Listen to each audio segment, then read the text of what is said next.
Hello, all. For those of you who are new, welcome to the channel. My name is Gabriela Alba, and I am a feminine embodiment coach.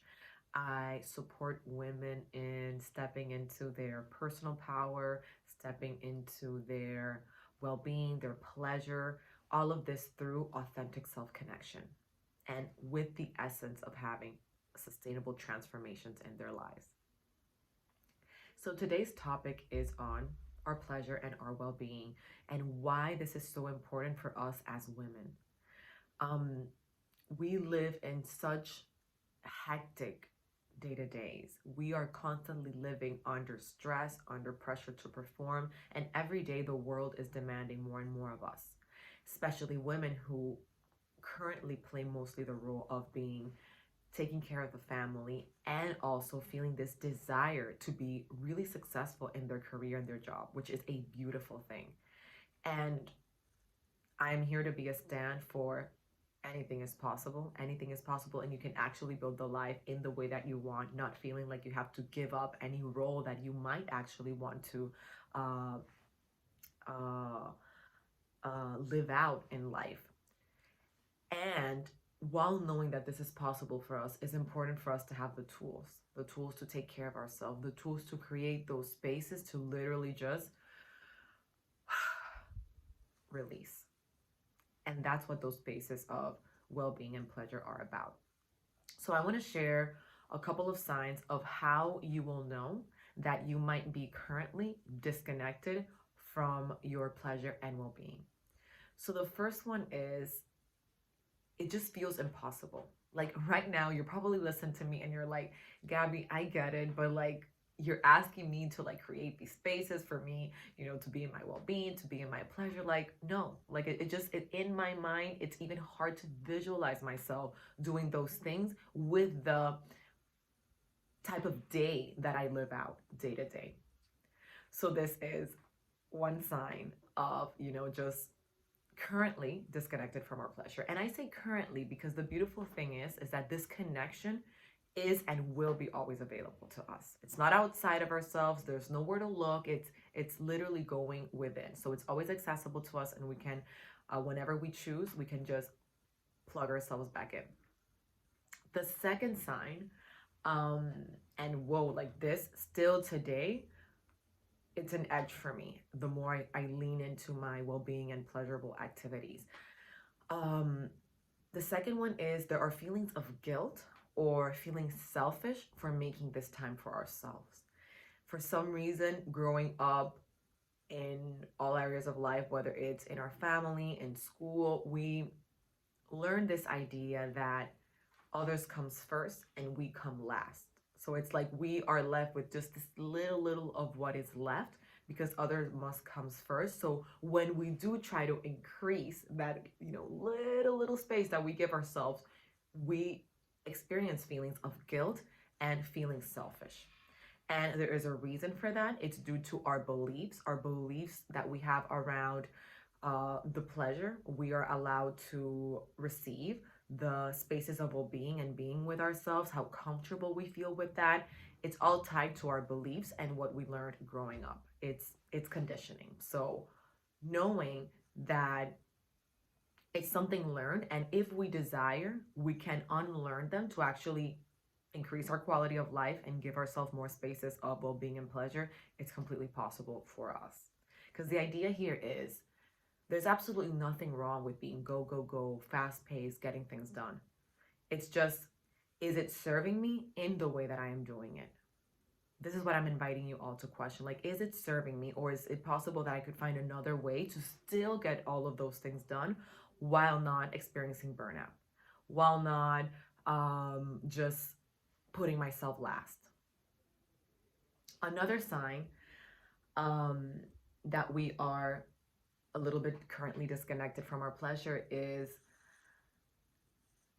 it just feels useless. It feels useless. Like, again, you're here listening to me and you're like, what will this give me? What will this absolutely give me? Like, spending this time, it's a waste of time. I have better things to do. And again, this comes back to the beliefs. I invite you, what are the beliefs behind you feeling like you cannot give this time to yourself? What happens if you do that pause? These are some examples of beliefs that I had and some of the clients that I work with had. If I stop, I won't be successful. If I stop, I will let others down. If I take this time to pause, I will become lazy and the things that I want to do will not come to fruition. I feel the sense of urgency of having to get it done, and this just feels like a waste of time. So here's where I invite you to just become aware of those beliefs. And again, are they the ultimate truth? I love what Amanda Francis says. She always asks whenever we come up with stories and beliefs that we have, how can I choose to see this differently? This belief, is it absolutely true that if I just stop for a little bit and give myself some time, the whole world will fall apart, or I will let other people down? Is this absolutely true? And the last one, and it's a little bit connected to the past one that we spoke about, is we live in a busy world, Gabby. Like, I get it. I get what you're saying. I see the importance of it. However, we live in a busy world, and I just don't see how this could be a part of my life due to the high demands that I have from society, from my business, from my family. So there's just no time. And what if I told you that you carving out and creating that time for yourself won't make you feel like there's not enough time? What if it's counterintuitive? What if actually taking that time out for ourselves is going to completely increase our quality of life and our levels of productivity and our levels of efficiency?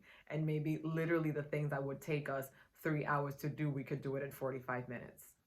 Because we are not on overdrive. We are not burning ourselves out, which is what's happening right now for us women, especially because our connection to our emotions is actually more required for us as women. We're more sensitive to those emotional states. So it's more, how do I say it?